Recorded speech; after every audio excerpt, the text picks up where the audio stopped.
আসসালামু আলাইকুম ওয়া রাহমাতুল্লাহি ওয়া বারাকাতুহু। আলহামদুলিল্লাহ ওয়াস সালাতু ওয়াস সালামু আলা রাসূলিল্লাহ ওয়া বা'দ। সম্মানিত দিনী ভাই এবং বোনেরা, আপনাদের সকলকে আন্তরিক অভিনন্দন, মোবারকবাদ জানাচ্ছি। দিনী ভাই এবং বোনেরা, আমরা জানি মুহররম মাসে অনেক মানুষের মাঝে অনেক কুপ্রথা, অনেক কুসংস্কার, অনেক মিথ্যা বানোয়াট কথাবার্তা ছড়াছড়ি আছে।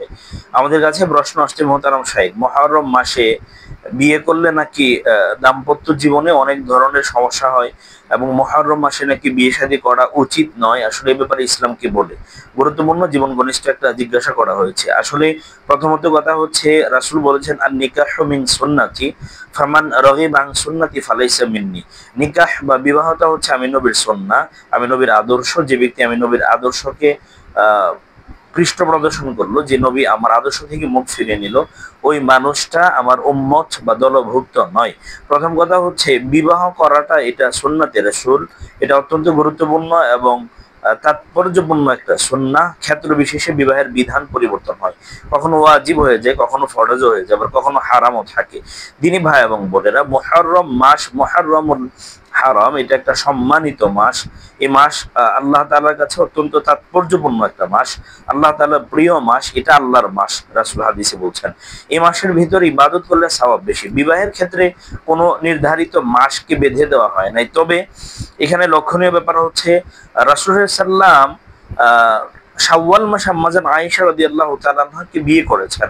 শাওয়াল মাসে বিয়ে শাদী করা মুস্তাহাব, এটা একটা গুরুত্বপূর্ণ আমল। শাওয়ালে বিয়ে শাদী করতে পারা ভালো, কিন্তু মুহররম মাসে বিয়ে শাদী করলে অকল্যাণ হবে, দাম্পত্য জীবন টিকবে না, স্বামী স্ত্রীর মাঝে মনোমালিন্য হবে, স্বামী স্ত্রীর মাঝে বিভিন্ন অনিষ্ট বাসা বাঁধবে, বিভিন্ন অনিষ্টের মাঝে পড়বে, খারাপ কিছু হবে, এ ধরনের ধারণা করলে মানুষের ইমানে সমস্যা হবে। কারণ ভালো মন্দ সবকিছু আল্লাহ তাআলার পক্ষ থেকে হয়। মুহররম মাস তো অকল্যাণকর মাস নয়, মুহররম মাস তো বিজয়ের মাস, মুহররম মাস তো আমাদের জন্য গুরুত্বপূর্ণ মাস, এটা আল্লাহর মাস। আল্লাহর বান্দারা এই আল্লাহর মাসকে সম্মান করবে, আল্লাহর মাসের যথাযথ আদর আপ্যায়ন করবে, আল্লাহর মাসের কদর করবে, আল্লাহর মাসের হুরমত সম্মান রক্ষা করবে, এটা একজন ইমানদারের কাছে দাবি। কিন্তু এই ধরনের কোনো কথাবার্তা বলা, এগুলা সবগুলা হচ্ছে জাহলাত, এগুলো সবগুলো মূর্খতা, অজ্ঞতা। প্রকৃতপক্ষে রাসূল সাল্লাম অশুভ লক্ষণের ধারণার বিরুদ্ধে নবী সাল্লাল্লাহু আলাইহি সাল্লাম কথা বলেছেন।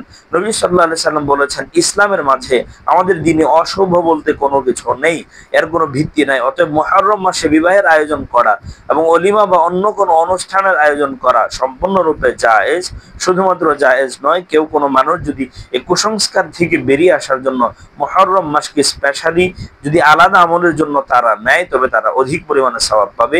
এই মাসটা সম্মানিত মাস, এই মাসের সম্মান আল্লাহ তাআলার কাছে অনেক বেশি। আল্লাহ তাআলা আমাদেরকে বুঝে আমল করার তৌফিক দান করুন।